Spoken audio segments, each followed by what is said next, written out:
Good morning, everyone. Welcome to today's live update.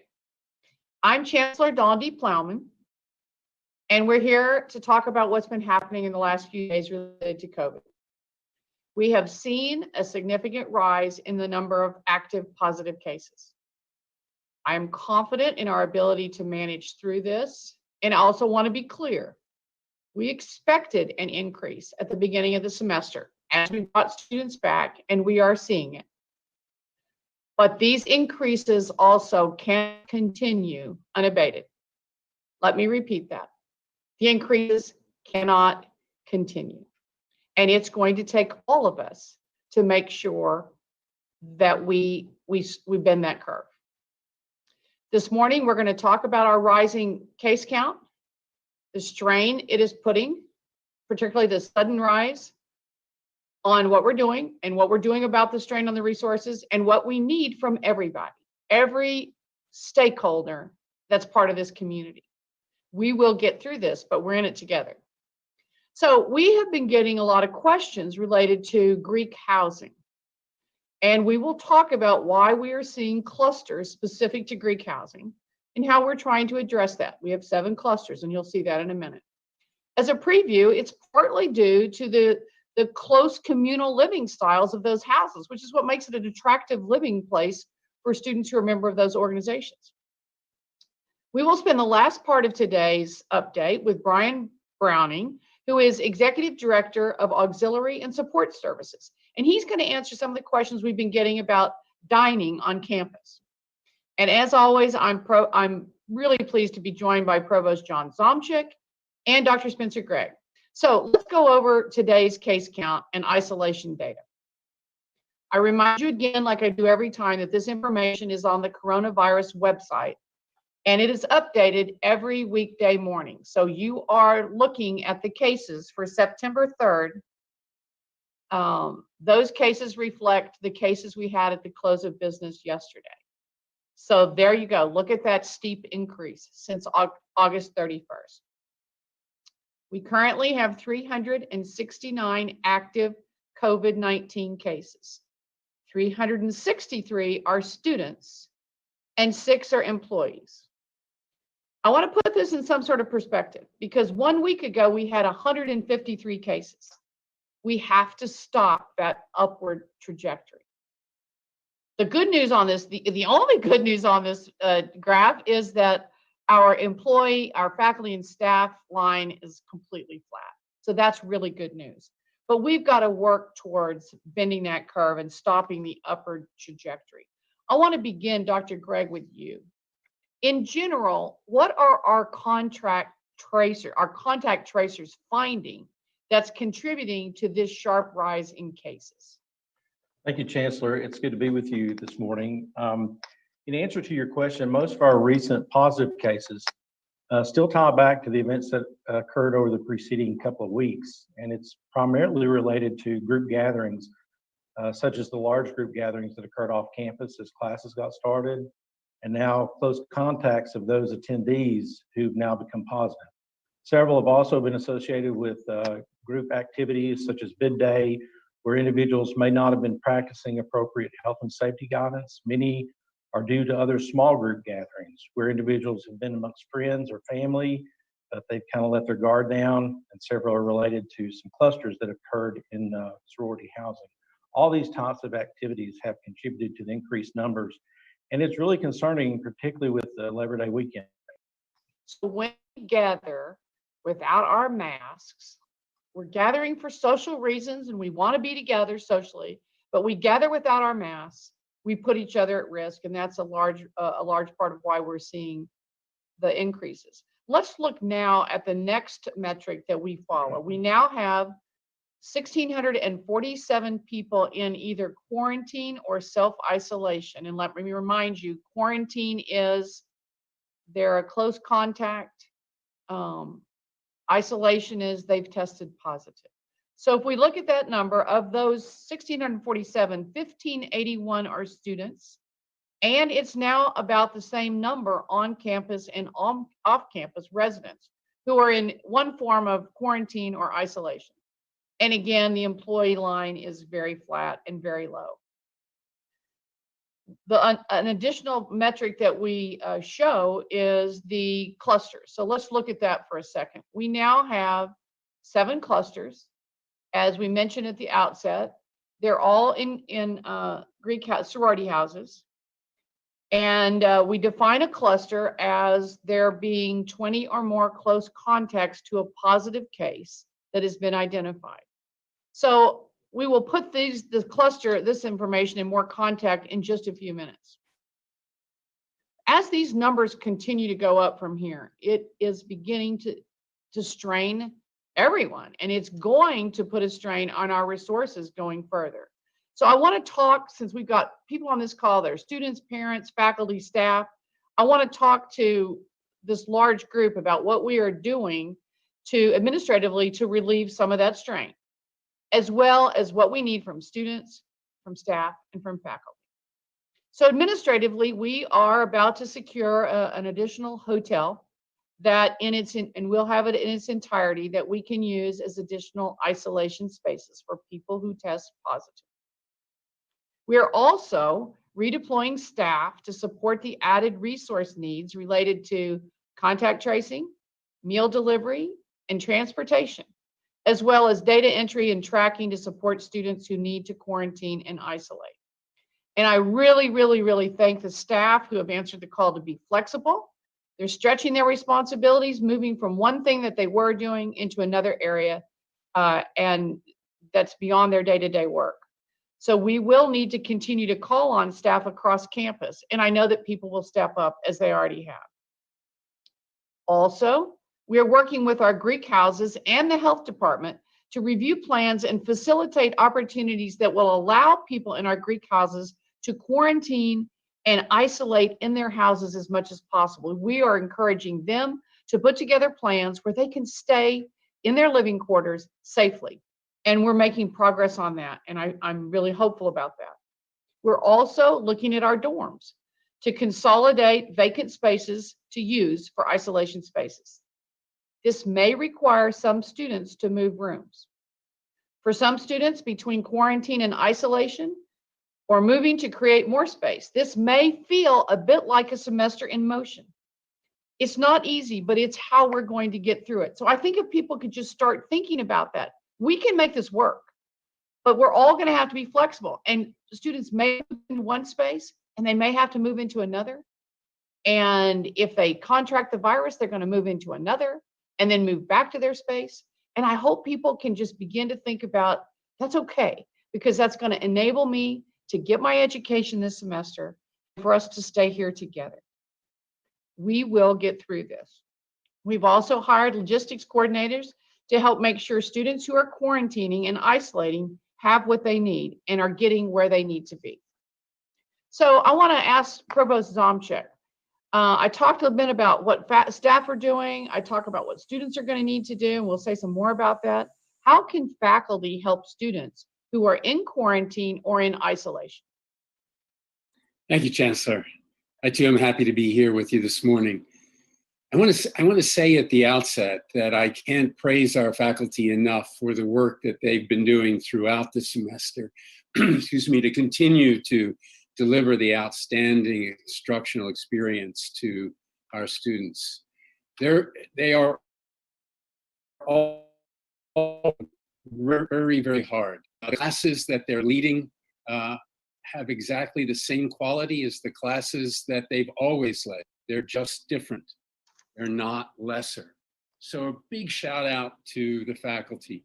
Also realizing, as you said, Chancellor, that these are difficult times, but we will get through these. So here's some things that I'd say to the faculty, especially as we move through these middle weeks of the semester. Expect your students to sort of be a little more stressed as work piles on them from all of the classes that they are taking, and find ways to be accessible and responsive to your students. Hold virtual office hours. Let your students know how you will communicate with them. Be consistent. One of the things that's happening is so many things are changing in our students' lives, and so many of them have new things that they have to deal with. Even small changes can be disruptive. So to the extent possible, stick to your syllabus, stick to the modality that you have chosen to teach in. Be trusting. Don't require absence notifications from our students. Just remember that a student who is required to quarantine or to isolate is dealing with yet another big change to his or her life. They don't need to have to run and get an absence notification. Trust them during this time. And finally, be flexible. Help students who might have missed classwork because they are quarantining, make up the work that they've missed through giving them alternate assignments or whatever you think is appropriate. So I just want to emphasize again, I can't praise our faculty enough for their commitment to our students. These times are challenging to all of us, but I know we're going to make it through them with understanding, patience, and the compassion that we show to all members of the volunteer family. John, thank you very much. And I can just add to that, as I'm teaching a class myself. It's small, it only has 14 students. We're spaced out in a big room. One student was missing last Tuesday night. And then we learned that he's in quarantine. So what does that mean for me? It means this week I've got to make sure I got the camera on in there so that he can be part of it. It probably means it won't go as smoothly in my class as it normally would because the activities I had planned, I got to make sure he can be part of them on the screen, but we're going to do it. And I just think it's an example of, I know faculty are doing this all over the place. It also means that if I was grading myself already ahead of time on that class Tuesday night, it's probably not going to get 100. It's going to feel a little herky jerky, but we're going to do it. And that's the kind of adapting I'm talking about. And I know it's happening everywhere. We did a lot of work over the summer to prepare for just these circumstances. Our faculty worked hard at thinking about, what am I going to do when a large proportion of the class are having to quarantine and can't come to class? But we said from the beginning that flexibility and creativity are critical to our success this fall. I just want to reemphasize, that doesn't mean we didn't do this correctly. It doesn't mean there was a mistake. When you adapt, it means you change to the circumstances that present themselves tomorrow. And they won't be the same circumstances that present themselves the next day. So I have confidence in our ability to manage these cases that we are seeing and keep our campus safe. We are going to be adapting, and we will ask things of people that we wouldn't otherwise ask. And I know people, volunteers, are going to step up and say, yeah, of course I have to do that. But we need to flatten the trajectory, the upward trajectory. And it's going to take all of us. So, Dr. Gregg, from where you sit, what are some of the biggest challenges you've had over the last few days as director of our health center, person overseeing the contact tracing and all of that? What are our biggest challenges right now? Well, I think our biggest challenges over the last few days have just been the large influx of positive cases. It's really been challenging to our frontline staff in the contact tracing program. Because of the large daily numbers, it's become a lot more difficult to move as rapidly through the cases as we had been doing. And being immediately responsive to contact by the contact tracers is also proving to be a challenge. We're having to do more phone tag, email tag with people that we're trying to get in touch with, and that just slows the process down even further. We do attempt to prioritize our contacts. So for instance, those that are positive and are noting that they have symptoms, we're going to be prioritizing those because if there's a problem with them, we need to know that so we can give them advice on what they need to do. And our goal is to move positive students to isolation as soon as we can. So anything that slows down that connection between the student and the tracer just draws out the process further. For instance, students going off campus to get tested and then not completing the self-isolation form has probably been one of our biggest complicating factors. Another challenge has been, just over the past 2-3 days, the number of calls and contacts that we're getting from outside to areas that are really trying to focus on carrying out these procedures. And we're just really respectfully requesting that you give us patience. Students, families provide patience to our staff. They are diligently working to address each and every case, and we just ask for your patience in that regard. I want to go back to something you said. I'll just give an example because I hear these cases. I overhear calls that are coming to my office. So a student who gets tested off campus, and they call their parents and say, I've tested positive. And maybe they tested, they got the results back some days later. They then tell their parents, I tested positive. And then we hear from a parent that my son tested positive to me and no one's brought him any food. And then we go and look it up and we don't even know that he's tested positive. So I cannot say enough about, as a parent, the first thing you ought to ask them is, have you filled out that self-isolation form? Because otherwise, unless they get tested at the health center, and that's what we would encourage for all students. If you think you need a test, come to the health center. Because that just delays, it puts a big bottleneck in the system. Am I correct about that, Dr. Gregg? That is correct. If we can get you seen through the student health center and get tested, and we're ramping up more testing there as these numbers have continued to go up. We obviously have more close contacts that are going to need to be tested. Then essentially we're going to tell you before you leave the student health center, complete the self-isolation form. That way we know the contact tracers are being advised of your situation. So let me just talk a little bit. I want to direct these comments directly to students. First of all, I want to say, by and large, most of our students are doing so well. They're doing exactly the right thing we're asking, and I appreciate it.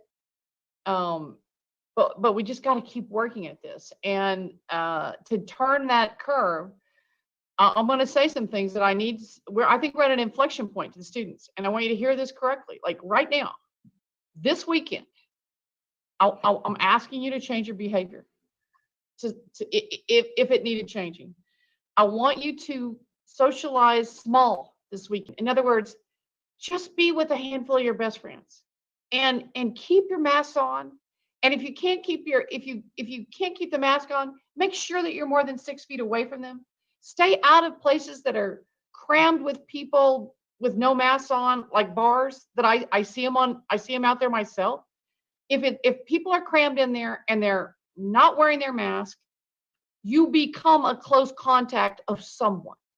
And what your goal is not be a close contact. And you can do that by wearing your mask. If you don't have a mask, even if you do have a mask, staying distance as much as you can. If you do not have a mask, you should be not in contact with someone within 6 feet for more than 10 minutes. That makes you a close contact. So help us, please, get control of these numbers. So this weekend, do it differently. We need you, secondly, to fill out the self-isolation form. That is how we get you in the system. That's how we know you need us. Otherwise, we have no way of knowing. And our system gets backlogged because we could be talking to your parents about why we haven't gotten you food, and we don't even have you in the system. And we need our people moving through the self-isolation forms, getting to people who need it. So please fill out the forms. This is how we get you in the system. We can't provide you the instructions or the help that you need if you don't fill out that form. The third thing, use the student health center for testing. We've heard, listen, the medical community is a small community. The ERs all around campus call us. Your students are coming here to get the testing because they don't think we'll tell you. I mean, that's what's happening. So do it here. We will find out, and eventually someone will call you. You're into a situation where you could have, been in contact with lots of people, and we could have helped you isolate and get you what you need. So please do it through the health center. It'll make it go so much faster.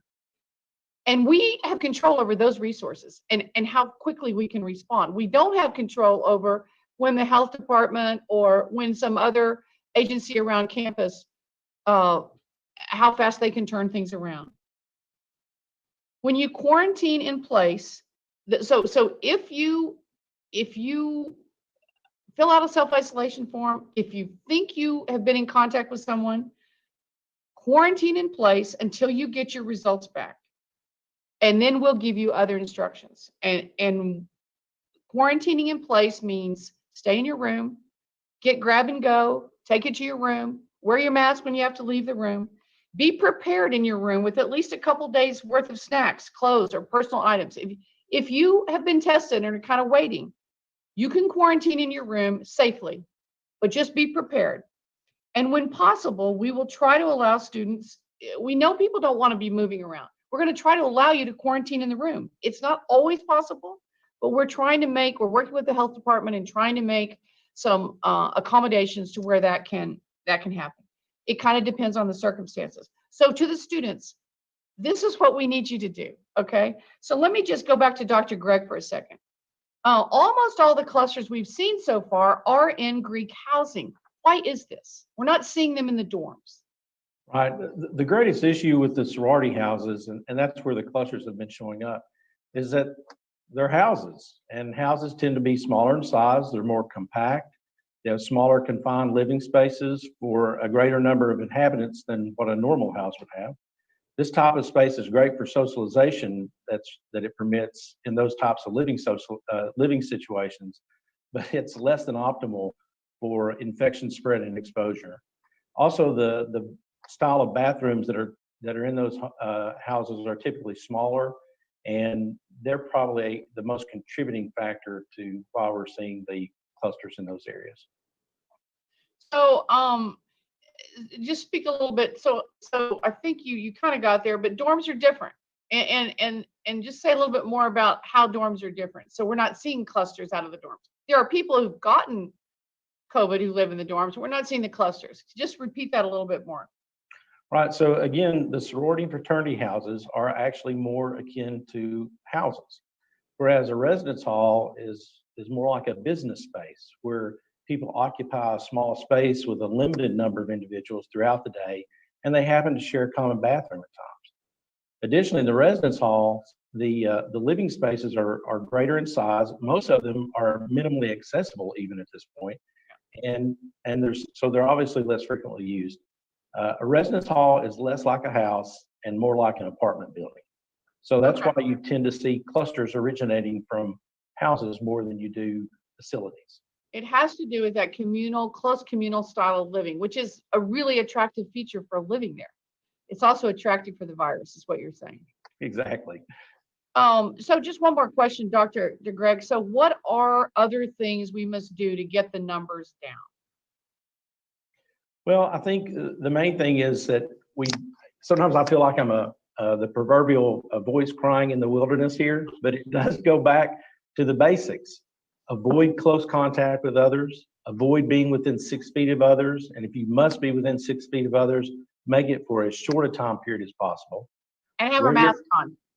Yeah, wear your mask, especially in public spaces. Anytime you're going to be around other people, wash your hands. We tend to leave that one out, but that's key. Washing your hands or using alcohol gel, covering your coughs and sneezes. If you're sick, stay home. Don't go to work. Don't go to class. And always complete a self-isolation form if you've tested positive, if you're awaiting a test result, if you feel sick and have symptoms, if you know you've been in close contact with someone that's test positive, then we need you to complete that self-isolation form. We can't help you if we don't know about your circumstances, and the only way we're going to know about your circumstances is if you let us know by submitting the self-isolation form.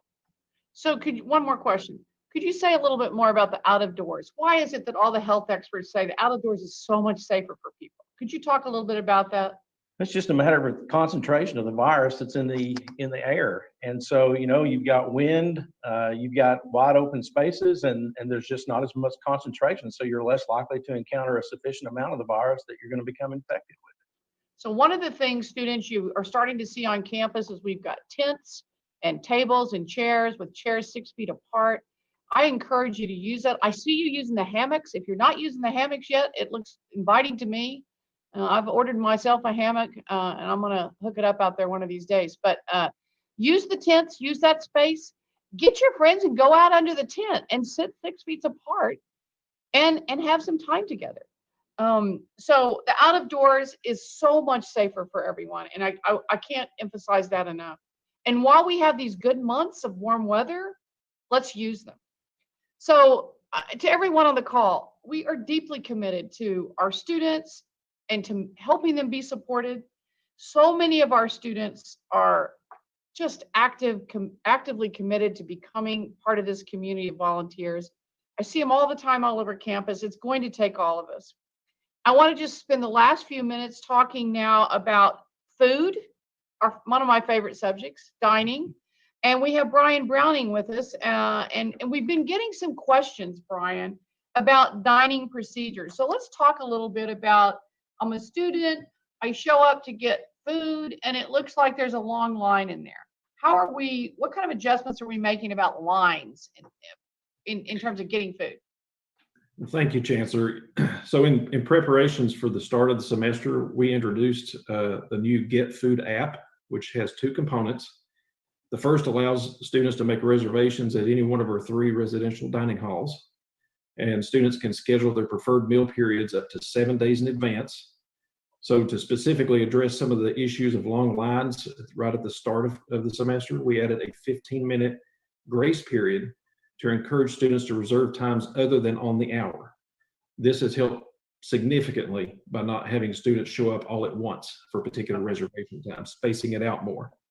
In addition, the entry doors at all the point of sale locations are left open to allow entry for those arriving a few minutes before the reservation time, so they're welcome to come right on in. These 2 adjustments alone seem to have really addressed the backups we were experiencing. And then the second app component allows students to order and pay in advance at any of our national brands. Then they can pick it up at their selected time, and this allows them, of course, to avoid lines, ultimately providing them the flexibility on their time and ensures that we're doing the social distancing. So both of those are examples of how we adapted by coming up with the app and serving food differently. And then once we saw we were starting to get bunches, we had to adapt again. And Correct. so I guess I want to just reassure folks on the call that as we see things not working, we will figure out what it is and make the needed adaptation. Absolutely. Brian, let me ask you a couple more things. Just in general, what are the challenges of serving food during a pandemic like this? That's a great question. So probably the single most biggest challenge is reducing seating capacities. That's completely contrary to what we're all about. We're wanting to do the opposite and maximize our seating capacities in our dining facilities. So that's probably the single most challenge, but also maintaining sufficient personnel, just like all employers are having to do right now. Working with our food suppliers, which have experienced some delays in their supply chains. A large percentage of our dining team includes student employees and team members who have school-age children. So it's not just contracting COVID-19 and being a concern, but also facing the challenges of assisting children with virtual learning.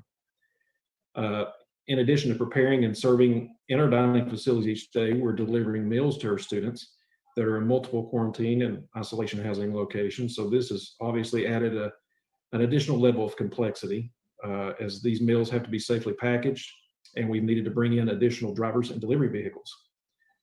Recently, we tasked our Vol dining team who come up with what they've coined as a surprise and delight for our students who are in isolation and quarantine housing.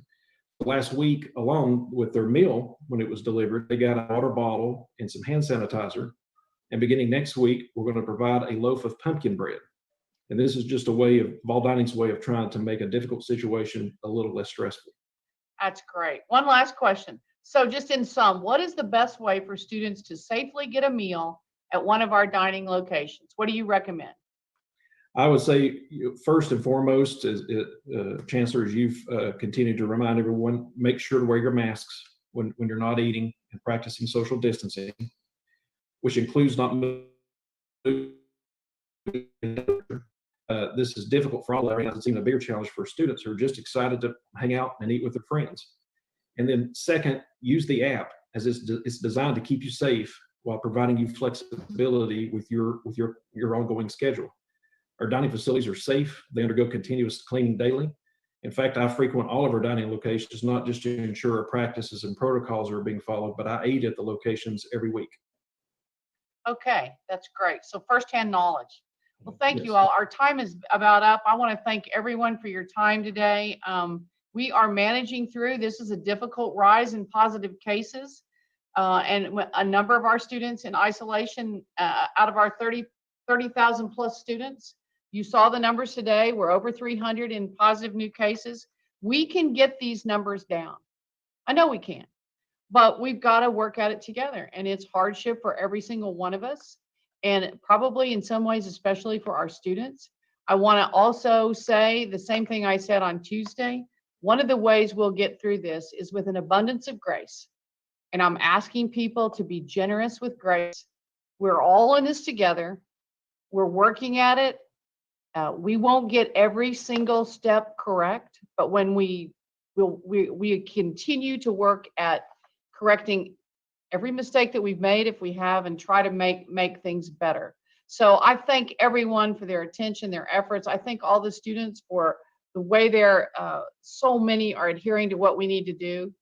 And we're going to get through this, and it's going to be different.